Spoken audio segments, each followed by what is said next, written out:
Hi friends, welcome back to Sushila Kulal kitchen. Friends, ನಾನಿವತ್ತು ನಿಮ್ಮ ಹತ್ರ ಸಾರಿ ಕೇಳ್ತಾ ಇದ್ದೇನೆ. ಯಾಕಂದರೆ ಸ್ವಲ್ಪ ವೀಡಿಯೋ ಎಲ್ಲ ಹಾಕಬೇಕಾದ್ರೆ ಲೇಟ್ ಆಗುತ್ತೆ. ಅದಕ್ಕೆ ಫಸ್ಟಾಗಿ ನಾನು ಸಾರಿ ಕೇಳ್ತಾ ಇದ್ದೇನೆ ಎಲ್ಲರ ಹತ್ರನೂ. ಮತ್ತು ಫ್ರೆಂಡ್ಸ್, ನಾನಿವತ್ತು ನಿಮಗೆ ಒಂದು ರೋಸಿಂದ ಅಂದರೆ ಗುಲಾಬಿ ಹೂವಿಂದ ಮನೆಯಲ್ಲಿ ಆಗಿರುವಂಥ ಲೋಕಲಲ್ಲಿ ಆಗಿರುವಂಥ ಗುಲಾಬಿ ಹೂವಿನಿಂದ ನಾನಿವತ್ತು ಒಂದು ಸ್ವೀಟ್ ರೆಸಿಪಿ ಮಾಡಿ ತೋರಿಸ್ತಿದ್ದೇನೆ. ಅದೇನಂದರೆ ಫ್ರೆಂಡ್ಸ್, ಲಾಡು ಮಾಡ್ತಾ ಇದ್ದೇನೆ. ಅದು ತಲೆಗೆ ಮಾತ್ರ ಮುಟ್ಕೋಬೋದು ಅನ್ಕೋಬೋದು, ಆದರೆ ತಲೆಗೆ ಮುಟ್ದು ಒಂದು ದಿನದಲ್ಲಿ ಬಾಡಿ ಹಾಳಾಗಿ ಹೋಗುತ್ತಲ್ವಾ. ಅದರ ಬದಲು ನಾವು ಸ್ವೀಟ್ ರೆಸಿಪಿ ಮಾಡಿ ತಿಂದರೆ ಅದು ತುಂಬಾ ಹೆಲ್ತಿಗೆ ಒಳ್ಳೆಯದು. ತುಂಬಾ ಅದರಲ್ಲಿ ಲಾಭಗಳಿದೆ ನಮಗೆ ಬೇಕಾಗಿರುವಂಥದ್ದು. ಫ್ರೆಂಡ್ಸ್, ನಿಮಗೆ ನಾನು ಮಾಡಿದ ಈ ವಿಡಿಯೋ ಲೈಕ್ ಆದರೆ ಆದಷ್ಟು ನಮ್ಮ ಚಾನಲ್ಗೆ ಸಪೋರ್ಟ್ ಮಾಡಿ ಮತ್ತು ಎಲ್ಲೂ ವಿಡಿಯೋನ ಸ್ಕಿಪ್ ಮಾಡದೆ ಕಂಪ್ಲೀಟಾಗಿ ವಾಚ್ ಮಾಡಿ. ಹಾಗೂ ಸಬ್ಸ್ಕ್ರೈಬ್ ಆಗದವರು ಸಬ್ಸ್ಕ್ರೈಬ್ ಆಗಿ ಸಪೋರ್ಟ್ ಆಗಿ, ಒಂದು ಲೈಕ್ ಮಾಡಿ, ಶೇರ್ ಮಾಡಿ, ಮತ್ತು ನೀವು ಇದೇ ಥರ ಲಾಡು ಟ್ರೈ ಮಾಡಿದರೆ ಹೇಗೆ ಬಂದಂತೇಳಿ ನನಗೆ ಕಮೆಂಟ್ ಮುಖಾಂತರ ತಿಳಿಸ್ಕೊಡಿ. Thank you friends. ಫ್ರೆಂಡ್ಸ್, ಇದೇ ನೋಡಿ ನಮ್ಮ ಮನೇಲಿ ಅರಳಿರುವಂಥ ಗುಲಾಬಿ ಹೂವು. ಇದು ರೆಡ್ ಕಲರ್. ಇದರ ಬದಲು ನಿಮಗೆ ರೋಸ್ ಏನು ಗೊತ್ತಾ, ಮನೆಯಲ್ಲಿ ಅರಳಿರುವಂಥ ಲೋಕಲಾಗಿ ಬೆಳೆದಿರುವಂಥ ರೋಸ್ಗಳಿರ್ತದೆ. ಪಿಂಕ್ ಇರ್ತದೆ, ಅನಂತರ ವೈಟ್, ಅನಂತರ ಲೈಟ್ ಪಿಂಕ್, ಆ ಥರ ಎಲ್ಲ ಇರ್ತದೆ. ಸಣ್ಣ ಸಣ್ಣ ಚೆನ್ನಾಗಿ ಫ್ಲೇವರ್ ಇರುವಂಥ ಒಳ್ಳೊಳ್ಳೆ ಗುಲಾಬಿ ಹೂವೆಲ್ಲ ಇರ್ತದೆ. ಅಂದರೆ ನಾವು ಮನೆಯಲ್ಲೆಲ್ಲ ಕೆಮಿಕಲ್ ಎಲ್ಲ ಹಾಕಿ ಬೆಳೆದಿರೋದಿಲ್ಲ ನೋಡಿ, ಆ ಥರದಲ್ಲಿ ನೀವು ಈ ಥರ ಲಾಡು ಮಾಡ್ಕೊಳ್ಳಿ, ಚೆನ್ನಾಗಿ ಬರುತ್ತೆ. ಇವಾಗ ನಾನು ರೋಸ್ ಕಿತ್ಕೊಳ್ತಾ ಇದ್ದೇನೆ ಗಿಡದಿಂದ. ಅಂದರೆ ನಮಗೆ ಖಾಲಿ ರೋಸ್ ದಳ ಪೆಟಲ್ ಮಾತ್ರ ಬೇಕಾಗಿರುವಂಥದ್ದು, ಗುಲಾಬಿ ಹೂವಿನ ದಳ ಮಾತ್ರ ಬೇಕಾಗಿರುವಂಥದ್ದು. ಅಷ್ಟರಲ್ಲಿ ಮಾತ್ರ ನಾವು ಅಡುಗೆ ಮಾಡ್ತಾಯಿದ್ದೀವಿ ಇವತ್ತು. ಇದೆಲ್ಲವನ್ನು ತೆಗೀರಿ, ಪೆಟಲೆಲ್ಲ ತೆಗೆದು.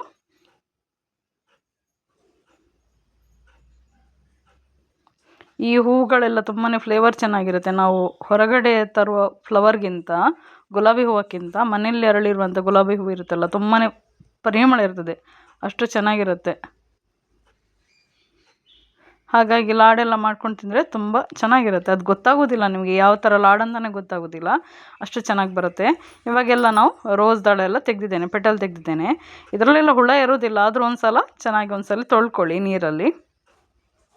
ಈಗ ನೀರೆಲ್ಲ ಬಸ್ದ ನಂತರ ನಾವು, ನನಗೆ ವಿಡಿಯೋ ಸ್ಕಿಪ್ ಆದ ಕಾರಣ ನಾನು ಹೇಳ್ತಾ ಇದ್ದೇನೆ, ಇದನ್ನು ಒಂದು ಕಾಟನ್ ಬಟ್ಟೆಯಲ್ಲಿ ಹಾಕಿ ಅದರ ನೀರನ್ನೆಲ್ಲ ಡ್ರೈ ಮಾಡ್ಕೋಬೇಕು. ಫುಲ್ಲು ನೀರೆಲ್ಲ ಡ್ರೈ ಆಗಬೇಕು.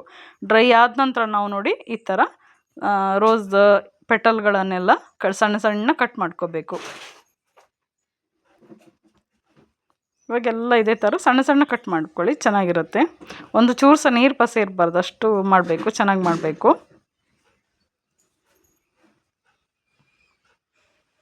ಮತ್ತಂದರೆ ನೀರೆಲ್ಲ ಇದ್ದರೆ ಸ್ವಲ್ಪ ಹಾಳಾಗುವ ಚಾನ್ಸಸ್ ಇದೆ.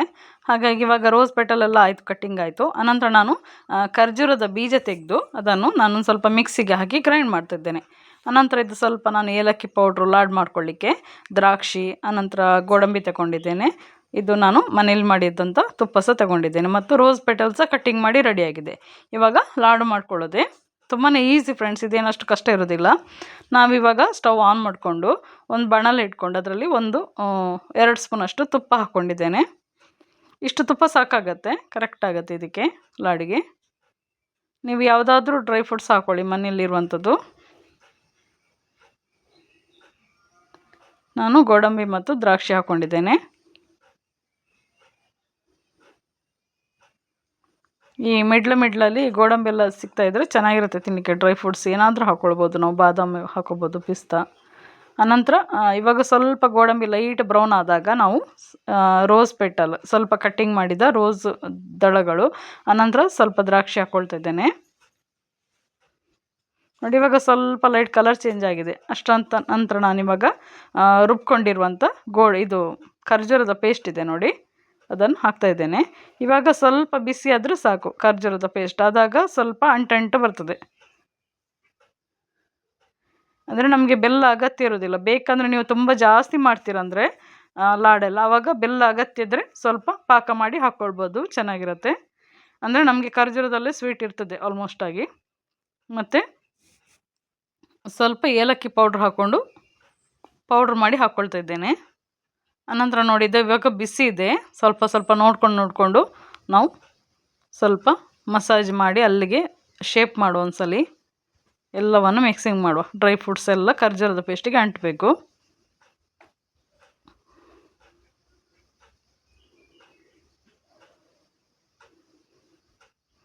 ಅಂದರೆ ನಮಗೆ ತುಪ್ಪ ಎಲ್ಲ ಇದರಲ್ಲಿ ಇದೆ, ನಾವು ಫಸ್ಟಿಗೆ ಬಿಸಿ ಮಾಡಬೇಕಾದ್ರೆ ತುಪ್ಪ ಹಾಕ್ಕೊಂಡಿದ್ದೇವೆ. ಅಗತ್ಯ ಇದ್ದರೆ ಮಾತ್ರ ಸ್ವಲ್ಪ ತುಪ್ಪ ಹಾಕ್ಕೊಳ್ಳಿ.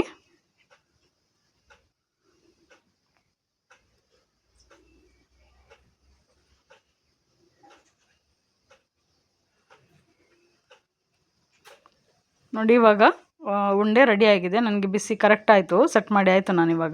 ಇವಾಗ ಎಲ್ಲವನ್ನು ಸಣ್ಣ ಸಣ್ಣ ಉಂಡೆಗಳನ್ನಾಗಿ ಮಾಡ್ತಾ ಇದ್ದೇನೆ. ಒಬ್ಬೊಬ್ಬರಿಗೆ ದಿನಕ್ಕೊಂದು ತಿನ್ನುವಷ್ಟು ಸೈಜ್ ಉಂಡೆ ಮಾಡ್ಕೊಳ್ಬೇಕು, ಚೆನ್ನಾಗಿರುತ್ತೆ. ಅಂದರೆ ಈ ಥರ ಲಾಡು ಮಾಡಿದರೆ ಖಾಲಿ ಆಗುತ್ತೆ ಮನೆಯಲ್ಲಿ, ಪಟಾಪಟ್ ಖಾಲಿ ಆಗುತ್ತೆ. ಆನಂತರ ನಾವು ಕಟ್ಟಿಂಗ್ ಮಾಡಿದ ರೋಸ್ ಪೆಟಲ್ ಇದೆ ನೋಡಿ, ದಳ ಇದೆ ನೋಡಿ, ಅದರಲ್ಲಿ ನಾವು ಈ ಥರ ಹೊರಳಿಸ್ಕೊಳ್ಬೇಕು ಲಾಡನ್ನು. ಇಷ್ಟೇ ನೋಡಿ, ತುಂಬಾ ಸಿಂಪಲ್ ಅಲ್ವಾ ಲಾಡು ಮಾಡೋದು.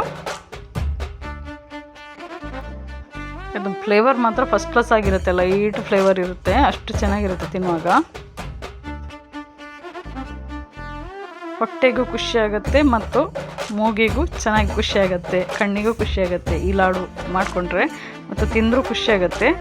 ಹಾಗಾಗಿ ಆದಷ್ಟು ಈ ಥರ ಮಾಡ್ಕೊಂಡು ತಿನ್ನಿ ಮನೆಯಲ್ಲಿ, ಚೆನ್ನಾಗಿರುತ್ತೆ, ಹೆಲ್ದೀಸ್ ಇರುತ್ತೆ. Thank you friends.